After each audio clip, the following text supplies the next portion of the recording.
It's about developing a sampling plan, कि sampling plan आप कैसे डेवलप कर रहे हो, who, what, where, how and when. ठीक है, सैम्पलिंग प्लान एक डिजाइन है for how to specifically choose sources for data. ठीक है, कि आप अपने डेटा के सोर्सेज कैसे चूज करने जा रहे हैं, ये आप सैम्पलिंग प्लान में रेफर करते हैं, बताते हैं, आइडेंटिफाई करते हैं। या sampling can also refer to choosing specific locations.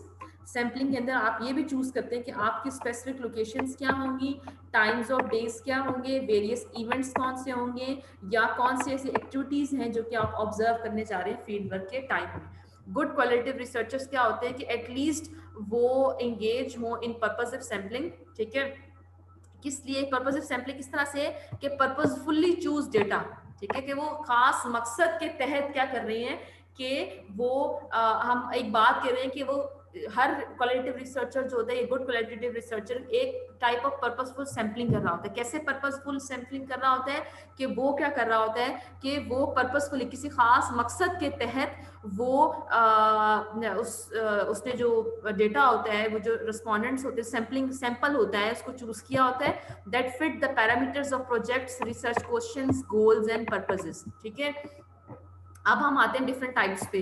तो नंबर 1 इज रैंडम सैम्पलिंग। ठीक है, अब रैंडम सैम्पलिंग की ये जो कॉन्सेप्ट है वो क्या है, जिसको आप कहते हो कि every member has a equal opportunity to be selected. लेकिन ज्यादातर ये होता है कि this sampling technique is used in for making statistical generalisations to larger population. ठीक है, या जब आप लार्जर पॉपुलेशन के ऊपर जो रिसर्च की होती है उसके लिए आप यूज करने जा रहे होते हैं, तो ये इसके लिए सैम्पलिंग टेक्निक यूज करते हैं, रैंडम सैम्पलिंग। लेकिन ज्यादातर ये क्या है कि ये it is used in quantitative research में होती है। जैसे मैंने एग्जांपल दी हुई है political polling and census taking. ठीक है, जिसके अंदर पोलिंग की जा रही होती है, सेंसस की जा रही होती है, उसके जरिए जो रिजल्ट्स आते हैं उसको पूरी पॉपुलेशन के लिए जनरलाइज किया जाता है। क्वालिटेटिव रिसर्चर्स के लिए यूजुअली जो रैंडम सैम्पलिंग्स है ये नहीं एम्प्लॉय किया जाता है। What's the reason? क्यों? क्योंकि हमने इन डेप्थ इंफॉर्मेशन लेनी होती है। इन रैंडम सैम्पलिंग के थ्रू हमें इन डेप्थ इंफॉर्मेशन हम अपना जो एम होता है वो अचीव नहीं कर पाते हैं, क्योंकि ये किस चीज को कवर कर रहा है? ब्रेड्थ ऑफ कवरेज, ये कवरेज दे रहा है। इसके अंदर बहुत सारे लोग आएंगे जो कवरिंग कर रहे होंगे किसी भी टॉपिक को, जबकि हमने इतनी ज्यादा हमारा फोकस होता है वो ब्रेड्थ ऑफ कवरेज नहीं होता, बल्कि हमारा फोकस क्या होता है? Depth of study. हमारा फोकस होता है इन डेप्थ एनालिसिस होता है। ठीक है, एग्जाम्पल ने की भी है कि रैंडम सैंपल ऑफ ये वर्ल्ड वॉर 2 के अमेरिकन कुछ सोल्जर्स थे जो कि जो बच गए थे, जो जिंदा थे। ठीक है, ओवर द एज ऑफ 80, जिनकी एज 80 थी, और क्या थे? Living would ensure that every single veterinary who meet this sample criteria had an equal opportunity. अच्छा, क्या था कि इन्होंने सैंपल आइडेंटिफाई किया था, एक रिसर्च की थी, उसमें क्या आइडेंटिफाई किया था कि वर्ल्ड वॉर 2 के बाद जो अमेरिकन फौजी थे जो कि 80 साल से बड़े हैं और जो सर्वाइव कर रहे हैं, तो उनसे क्या करेंगे? हम मिलेंगे और उनसे हम डेटा कलेक्ट करेंगे। ठीक है, तो ये क्या था कि इसके जरिए हमने एक इक्वल अपॉर्चुनिटी प्रोवाइड की कि जो जो इस 80 साल से ऊपर का बंदा होगा, ये जो रिटायर्ड फौजी होगा, उससे हम डेटा को कलेक्ट करेंगे, उसको स्टडी के लिए हम चूज करेंगे। हर एक की जो है वो चांस होगा सिलेक्शन का। Even those without a telephone listing और इंटरनेट एक्सेस। ठीक है, इवन वो लोग भी, वो रिटायर्ड फौजी भी जिनको पास कोई इंटरनेट कनेक्शन नहीं है, कोई एक्सेस नहीं है, मतलब कोई भी हम उनको कनेक्शन बिल्डअप करना का कोई रिसोर्स नहीं है, तो उसके पास उसका चांस है। तो लेकिन ये है कि रैंडम सैम्पलिंग क्या होती है कि it is mostly done for statistical generalisations and for covering a larger area, और यू कैन से कि for collecting information from a large number of population, जो कि क्वालिटेटिव के लिए अंदर यूज नहीं होती। ठीक है, लेकिन ये इसमें इंक्लूड की हुई, तो इसलिए आपको बता रही मैं। कन्वीनियंस एंड अपॉर्चुनिस्टिक सैम्पलिंग क्या है कि samples are chosen because convenient, easy and relatively inexpensive to access। Convenient है, इजी है, और रिलेटिवली इनएक्सपेंसिव है। इनएक्सपेंसिव किस हिसाब से कि आपको फॉर एग्जांपल वो आपके इलाके में मिल गई, आपको ट्रेवलिंग कॉस्ट ही नहीं भरनी पड़ी किसी दूसरे इलाके में जाके ढूंढने के लिए। ठीक है। तो ये क्या होगा कि ये कन्वीनियंस सैंपल हो जाएंगे जो आपको इजीली मिल जाते हैं, आपको रिस्पॉन्ड भी इजीली करेंगे, आपको जो है वो इजीली रिलेटिवली जो है वो अवेलेबल हो जाएंगे।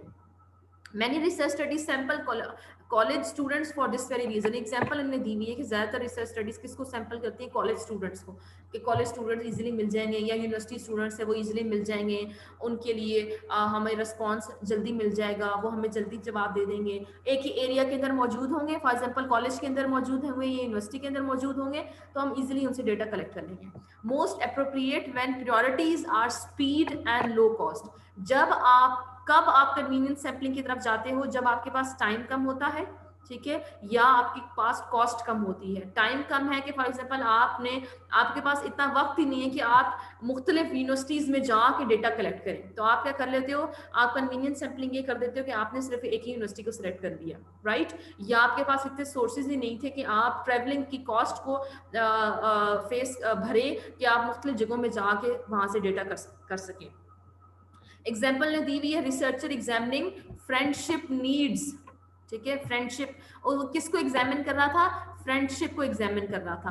Needs a data set in 3 weeks. अच्छा, उसको डेटा भी कब चाहिए, सिर्फ 3 वीक्स के अंदर अंदर चाहिए, तो दैट शोज कि वो टाइम का है, ठीक है। तो बेस्ट ऑप्शन उसके लिए क्या होगा कि वो अंडर ग्रेजुएट स्टूडेंट्स को हायर करे कि वो रिसर्च के अंदर पार्टिसिपेट करें, ठीक है, ये एक आसान सा तरीका है। दूसरा क्या है, convenience sampling does not cut it. A researcher studying friendship for instance could learn a great deal by talking to senior citizens. अब इसके लिए वो उसने क्या किया, कन्वीनियंस के तौर पे सिर्फ अंडर ग्रेजुएट स्टूडेंट्स को जो है वो रिसर्च पार्टिसिपेशन में शामिल किया, या एक अच्छे तरीके से अगर वो चाहता था रिसर्च हो, अगर उसके पास टाइम ज्यादा, तो वो क्या कर सकता था, वो सीनियर सिटीजन्स को लेता, ठीक है, वो वाले सीनियर सिटीजन्स जो कि जिन्होंने अपनी फ्रेंडशिप को पूरी जिंदगी मेंटेन रखा, तभी तो हम फ्रेंडशिप को बहुत अच्छी तरीके से देख सकते हैं ना, ठीक है। या एक और तरीके से किस तरह हो सकता था कि likely more interesting than data collected solely among. तो ये जो फ्रेंडशिप का जो के बारे में इंफॉर्मेशन कलेक्ट करनी थी, वो सीनियर सिटीजन से ज्यादा अच्छी मिलनी थी एज कंपेयर टू हम सिर्फ अंडर ग्रेजुएट स्टूडेंट से डेटा कलेक्ट करते, ठीक है। तो ये क्या है कि इन्होंने क्यों अंडर ग्रेजुएट स्टूडेंट्स को सिलेक्ट किया, क्योंकि उसके पास वक्त कितना था, सिर्फ 3 महीनों हफ्तों का, ठीक है, उसने डेटा कलेक्ट करके उसने सारा काम कंप्लीट करना था ये, जबकि बहुत ही अच्छा इस टॉपिक से रिलेटेड उससे बहुत ही अच्छा डिटेल्ड इन रिच इंफॉर्मेशन मिलती अगर वो सीनियर सिटीजन्स लेते जिन्होंने अभी तक अपनी फ्रेंडशिप कुछ लोगों के साथ मेंटेन की हुई है।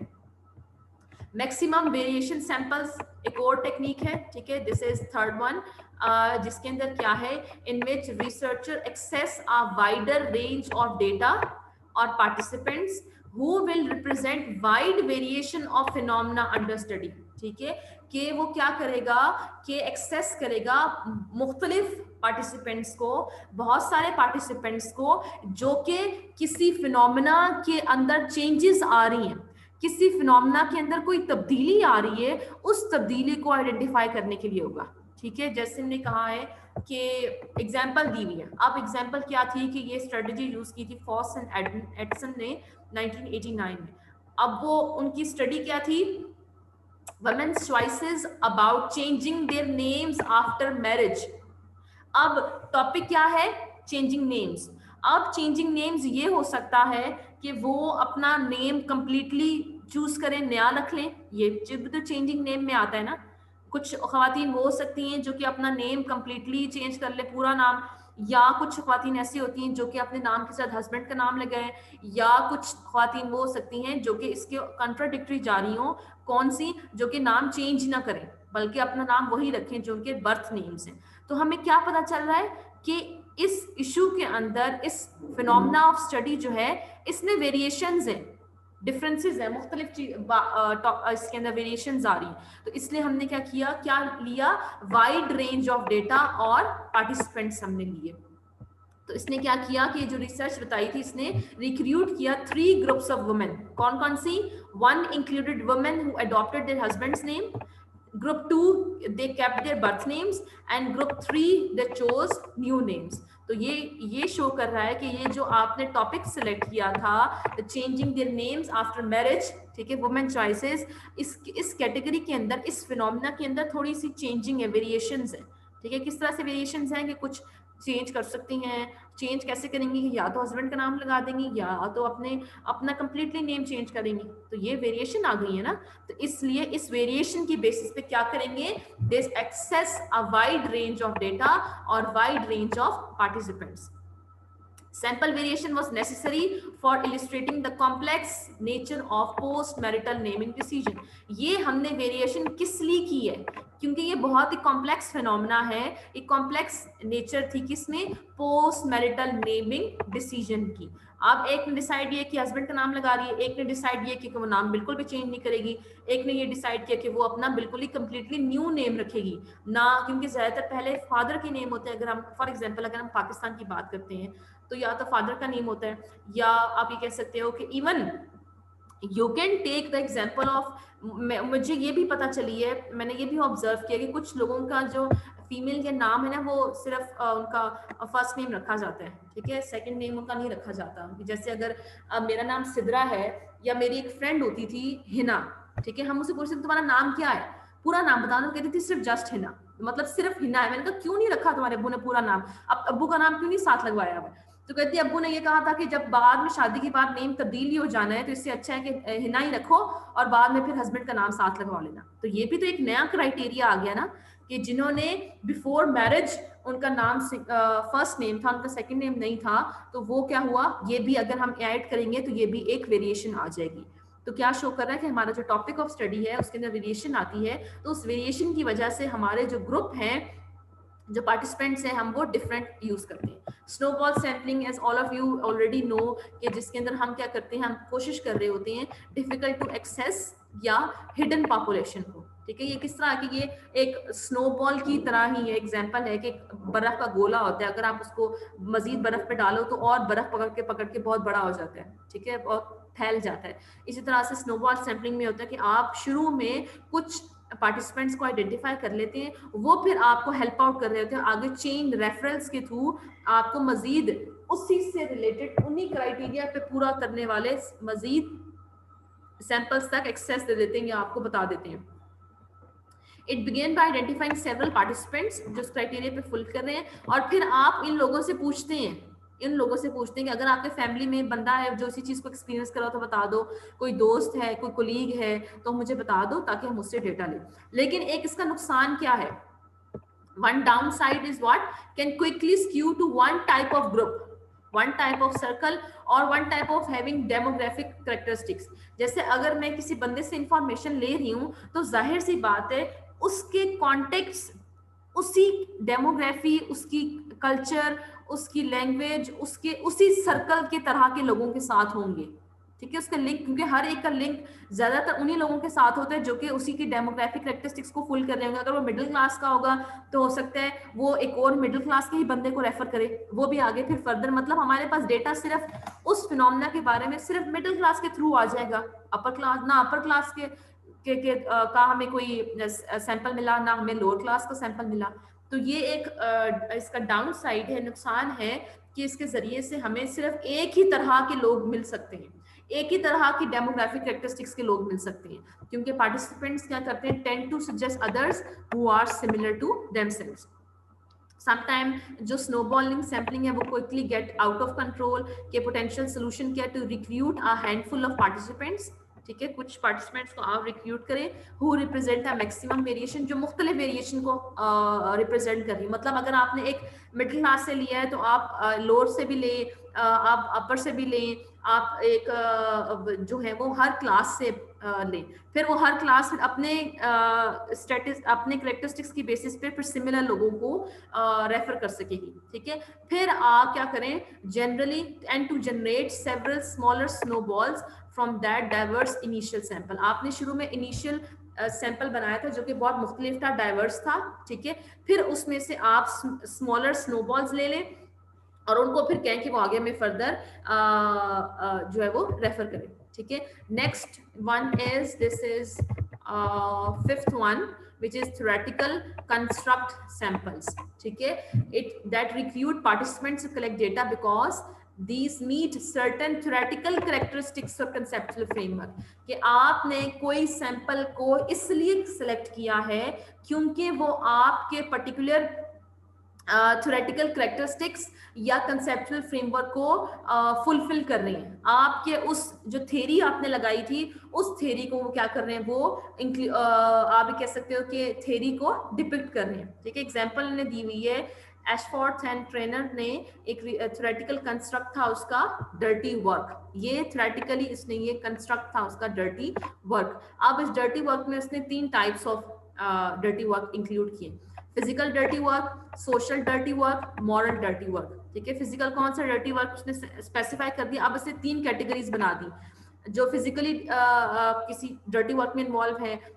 सोशली डर्टी वर्क है, या वो जो डर्टी वर्क है वो मॉरली डर्टी समझा जा रहा है वो काम। ठीक है, क्या है फिजिकल डर्ट का, क्या उसने इंक्लूड किया कि वो लोग फॉर एग्जाम्पल जो कि फिजिकल डर्टी वर्क जो पता चल रहा है कि ये खराब काम है, मतलब जिनसे जो इन टर्म्स ऑफ पोल्यूशन आ जाता है। ठीक है, जैसे ditch diggers, crime scene investigators. अब क्राइम सीन इन्वेस्टिगेटर्स पता चल रहा है कि बहुत ही खून खराबी वाली जगह पे जाएगा, देखेगा, करेगा, या आप ये कह सकते हो कि हम जो ये करते हैं पोस्टमार्टम करते हैं। ठीक है, तो हम ये कह सकते हैं कि ये बहुत ही मुश्किल है, खराब है ये काम। या आप ये कह सकते हो कि वो जो कि कूड़ा चुनते हैं, ठीक है, कूड़ा चुनना क्या है इन टर्म्स ऑफ कि वो फिजिकल डर्टी वर्क है। ठीक है, या वो लोग जो कि सोशल स्टिग्मा फेस कर रहे होते हैं। ठीक है, कि वो सोशली उनको समझा जाता है कि ये गलत है, ये खराब है। कैसे, असाइलम वर्कर्स, जो असाइलम किसी ने लिया होता है, किसी दूसरे इलाके में आके उन्होंने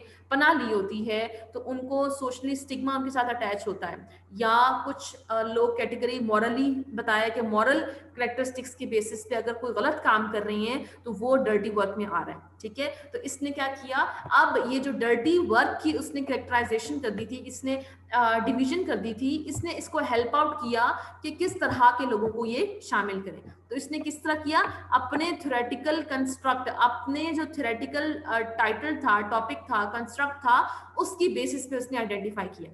तो रिजल्ट ऑफ चॉइसेस क्या हुआ, sample would fit the theoretical construct. ये जो सैंपल है फिर ये थ्योरेटिकल कंस्ट्रक्ट में फिट हो जाएगा।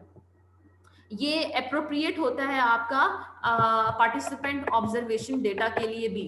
ठीक है, थ्योरेटिकल कंस्ट्रक्ट की जो सैम्पलिंग है ये आपकी पार्टिसिपेंट ऑब्जर्वेशन डेटा के लिए भी जरूरी है।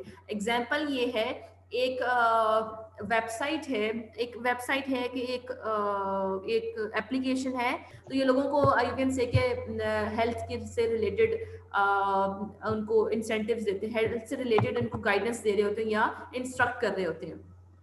ठीक है, तो ये एक एप्लीकेशन है। ठीक है, इसमें उन्होंने भी बताई है कि किस तरह से एक इस ग्रुप ऑफ वेट वॉचर्स में सोशल सपोर्ट कैसे दी जाती है।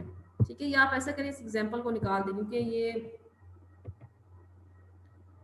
क्योंकि मुझे ये ना ओके इन्होंने ये बताई हुई थी, एक सोशल सपोर्ट है कि इस रिसर्चर ने क्या था देखना चाहता था कि ये जो वेट वॉचर्स होते हैं, ठीक है, ये वेट वॉचर्स के अंदर, इस ग्रुप के अंदर, इस वेबसाइट के थ्रू या इस ऐप के थ्रू सोशल सपोर्ट कैसे दी जाती है। तो उसने सोशल सपोर्ट के 3 कैटेगरीज बना दी थी। एक इंस्ट्रूमेंटल सपोर्ट की कैटेगरी बनाई थी, एक इंफॉर्मेशन सपोर्ट की कैटेगरी बनाई थी, और एक इमोशनल सपोर्ट की कैटेगरी बनाई थी। ठीक है, तो ये शो कर रहा है कि ये how the one is going to you can say categorise और further classify the study population into different sub groups और सब कैटेगरीज, ताकि उसको जो डेटा कलेक्शन के टाइम पीरियड में है वो अंदाजा हो, इन कैरेक्टरिस्टिक्स पे कोई भी फॉल कर रहा होगा तो वो जल्दी से उसको उसमें आइडेंटिफाई करके उसे डेटा ले सकेगा। फिर एक और next one is this is, अब मुझे नंबर भूल गया कौन सा था, 6th है, typical instant sampling. Typical instant samples क्या है, in which interviews are chosen because they are typical of phenomena under examination. ठीक है, उस फिनोमेना को खास तौर पे रिप्रेजेंट कर रहे हैं, उस फिनोमेना अंडर एग्जामिनेशन है, उसके साथ मखसूस है, उसके साथ जुड़े हुए हैं। जैसे एग्जांपल है, advertiser may want to reach the typical underground commuter on the London tube. ठीक है, लंदन ट्यूब है, यहाँ पे जो अंडरग्राउंड कम्यूटर है जो कि उसको यूज कर रहा है इस लंदन ट्यूब को, उसको उस तक पहुंचना है उस बंदे ने।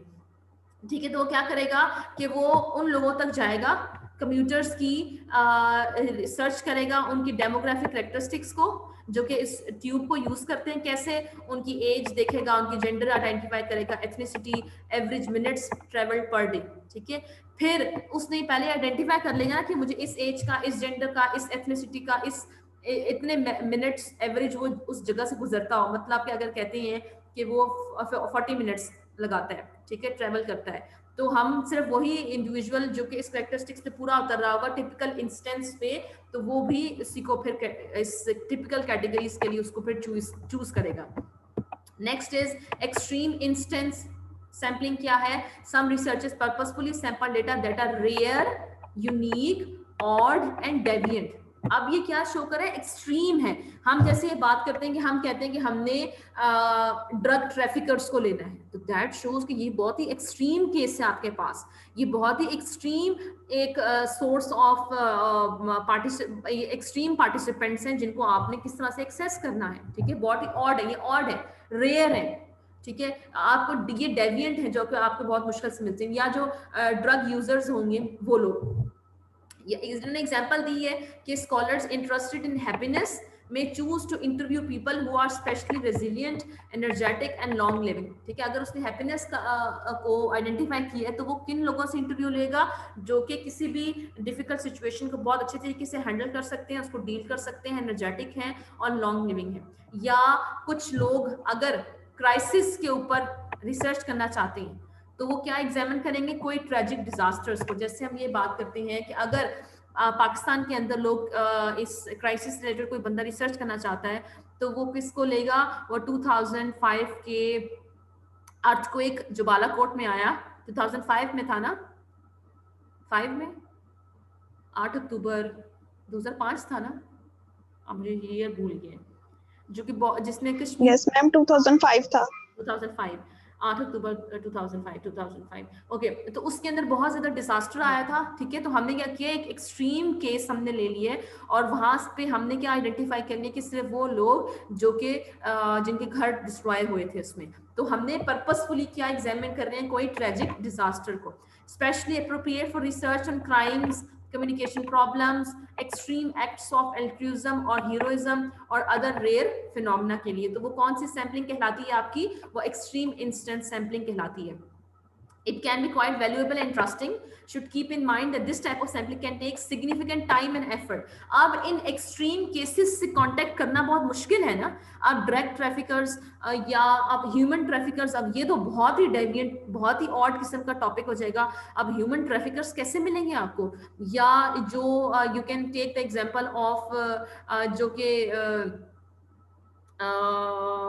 ठीक है, ये एग्जाम्पल है, तो ये शो कर रहे हैं कि इन लोगों को ढूंढना, इन लोगों को एक्सेस करना इज वेरी डिफिकल्ट टास्क। तो ये आपको बहुत ज्यादा टाइम लेगा और आपके बहुत ज्यादा एफर्ट लेगा।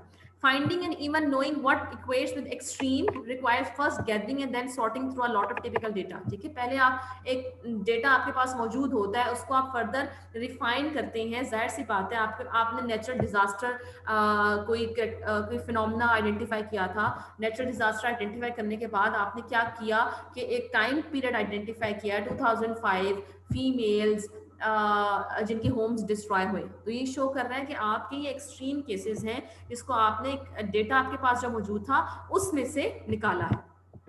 क्रिटिकल इंसिडेंट सैम्पलिंग क्या है? Exploring data related to incidents that or people who are unique given the research being persuaded, कि वो उस रिसर्च के लिए बहुत ही यूनिक हैं, वो उस रिसर्च से रिलेटेड बहुत ही आप ये कह सकते हो कि उस ही रिसर्च को सिर्फ पर्टिकुलर किस्म के लोग जो है वो रिप्रेजेंट कर सकते हैं।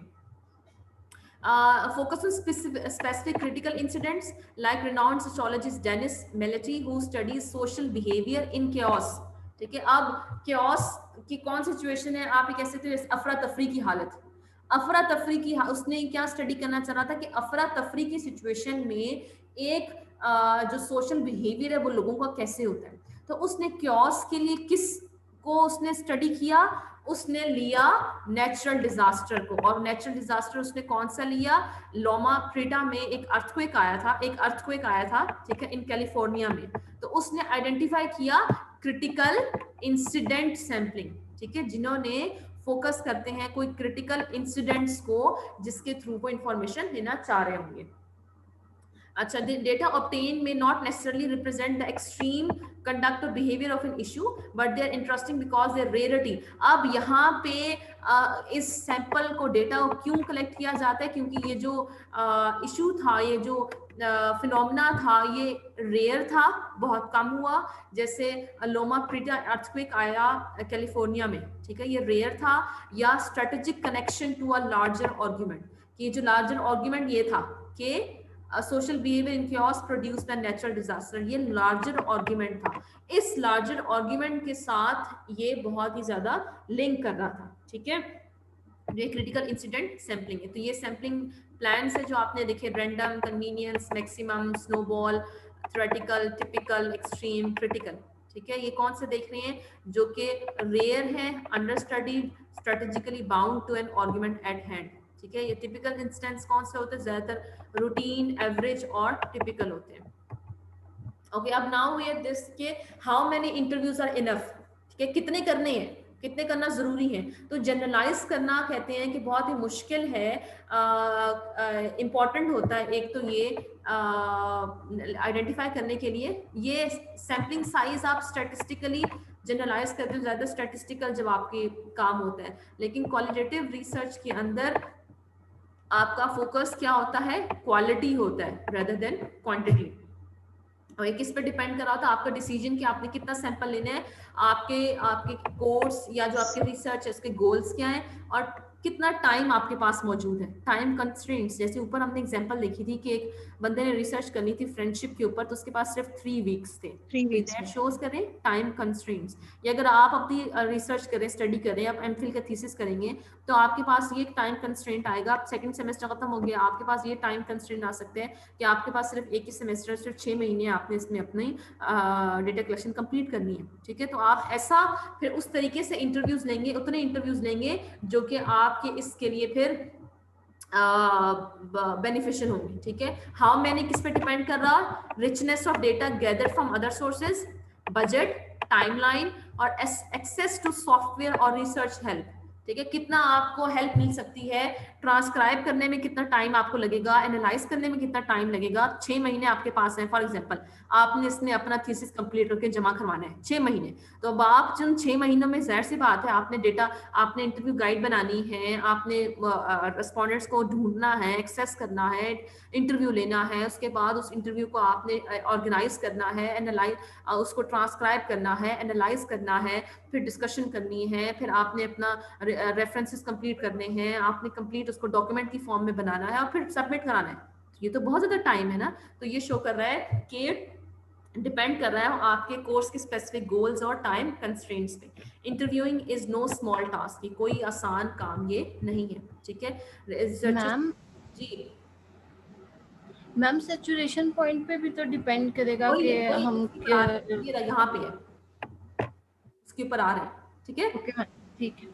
Researchers should begin analyzing and interpreting data along the way, ठीक है। एनालाइज कर रहा था और वो क्या पूछेगा, एक तो चीज ये देखेगा वो, have the data provided rich contribution to research goals.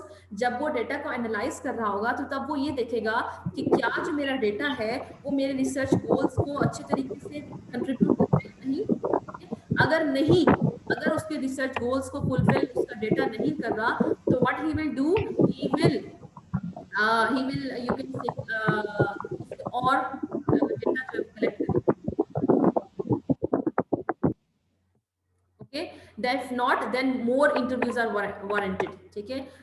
फिर can you predict what your interviewers will say, क्या आप प्रिडिक्ट कर सकते हैं कि आपके इंटरव्यूज क्या कहेंगे, ठीक है। जैसे आप ये कह सकते हो कि कुछ लोग ये कहेंगे कि हाँ 12 इंटरव्यूज अगर मैं लूंगा तो 12 तक वही होगा जो 12 के बाद 12 तक इंफॉर्मेशन मुझे नहीं मिलेगी, लेकिन आफ्टर 12 क्या होगा कि मुझे वही इंफॉर्मेशन बार बार रिपीट होगी। तो that shows if you have likely reach data saturation and additional interviews will begin fewer and fewer insights. Fewer आपको मिलेंगे, कम इनसाइट्स आपको मिल रहे हैं, न्यू इन्फॉर्मेशन नहीं मिल रही आपकी, तो इसका मतलब है कि आप उस डेटा सेचुरेशन पर रीच कर गए, आपने फिर अपनी डेटा कलेक्शन को स्टॉप कर देना है। ठीक है, एक तरफ किस चीज को आपने देखना है कि रिसर्च गोल्स को कंट्रीब्यूट कर रहा है, सही तरीके से मेरे research goals, research question, objectives को आंसर मुझे मिल गया या नहीं मिला, और कितने या इंटरव्यूअर्स कितना क्या कह सकते हैं, क्या जवाब दे सकते हैं, अगर, और फिर आप रिसर्च सेचुरेशन पे रीच करते हैं। How many to recruit the principle of saturation. ठीक है, जो प्रिंसिपल ऑफ सेचुरेशन है इसको क्या, ये एक कितने रिक्रूट करने चाहिए, ये गाइडेंस कौन प्रोवाइड कर रहा है, ये एक थ्योरेटिकल प्रिंसिपल है जिसको हम कहते हैं सेचुरेशन। ठीक है, ये ऐसा पॉइंट है at which the information one collects begins to repeat itself. कि आपने 13 इंटरव्यूज लिए और 13 के बाद 14 में भी वही जवाब आया जो पहले रिस्पॉन्सेज आ चुके थे, 15वें में भी वही जवाब आ रहे थे, पहले से रिस्पॉन्सेज आ रहे थे, तो इसका मतलब है कि आप सेचुरेशन के पॉइंट पे रीच कर गए। फिर आप कैसे कर सकते हो, आप डेटा कलेक्शन को स्टॉप कर देते हो। ठीक है, क्योंकि आपका जो असल मकसद था वो क्या था, seek variation and context of participant experience. कि आपका मकसद ये था कि आपको वेरिएंट इंफॉर्मेशन मिले, मुख्तलिफ इंफॉर्मेशन मिले फ्रॉम पार्टिसिपेंट्स, मुख्तलिफ एक्सपीरियंसेस पता चले। अब वही एक्सपीरियंसेस पता चल रहे हैं, वही इंफॉर्मेशन मिल रही है, तो आप क्या करोगे, उसको फिर डेटा कलेक्शन के प्रोसेस को स्टॉप कर दोगे। ठीक है, एग्जांपल क्या है कि एक रिसर्चर डेटा कलेक्ट करता है जॉब सीकिंग स्ट्रेटजीज। ठीक है, और उसे क्या पता चला, उसने जो पहले 6 इंटरव्यू लिए थे ना, उस 6 इंटरव्यू में उसने आइडेंटिफाई किए 8 डिफरेंट स्ट्रेटजीज। ठीक है, पहले जो 6 इंटरव्यू आए थे उसमें वो 8 डिफरेंट स्ट्रेटजीज उससे पता चली। ठीक है, फिर जब उसने आगे आगे और इंटरव्यू लेना शुरू किए तो यही स्ट्रेटजीज बार बार रिपीट हो रही थी। इस टाइम पे क्या हुआ, इसका मतलब है कि रिसर्चर रीच किया, उसने पहुंचा सेचुरेशन पॉइंट पे जहां पे से ये पता चला कि अब उसको और न्यू स्ट्रेटजीज नहीं पता चल सकती। यही 8 स्ट्रेटजीज हैं जो कि लोग यूज करते हैं फॉर जॉब सीकिंग। ठीक है, और जो अगर उससे फिर ये अंदाजा हो जाएगा कि और इंटरव्यू लूंगा तो मेरा तो वक्त ज़ाया होगा, तो इस टाइम पीरियड में वो फिर क्या करेगा, वो फिर अपनी डेटा कलेक्शन को फिर स्टॉप कर देगा। ठीक है, number of participants in qualitative study किस पे गाइड होती है, diversity in the information gain. Diversity, अगर डाइवर्सिटी अब आपको इन्फॉर्मेशन से नहीं मिल रही, रिपीटेड इन्फॉर्मेशन मिल रही है, तो आप उसको स्टॉप कर सकते हैं। Need to identify the point in data at which information begins to repeat itself. आपने वो पॉइंट आइडेंटिफाई करना होता है अपने डेटा कलेक्शन के टाइम पे कि जिस पॉइंट पे इंफॉर्मेशन आपकी रिपीट हो रही है, आपने उसको फिर छोड़ देना है रिसर्च को, डेटा कलेक्शन को। अगर आपकी स्टडी पॉपुलेशन सेगमेंटेड है और सेवरल स्टडी पॉपुलेशंस हैं, जैसे ऊपर हमने एग्जांपल की थी ना उसकी, मैरिड वुमेन की, या जो चेंजिंग नेम्स वेरिएशंस का था, तो उसमें आप 3 ग्रुप्स थे ना, एक वो जिनका हस्बैंड का नाम लगाती हैं, एक वो जो नाम चेंज नहीं करती, और एक वो जो कि अपना नाम कंप्लीटली चेंज कर लेती हैं। तो ये 3 डिफरेंट सब पॉपुलेशंस थी ना, तो हमने क्या करनी है, इन्हीं तीनों सब पॉपुलेशंस में फिर हमने सेचुरेशन अचीव करनी होती है। ठीक है, it is benefit to reach saturation in each group of participants. It is used to understand the diversity of issues within each category. Her category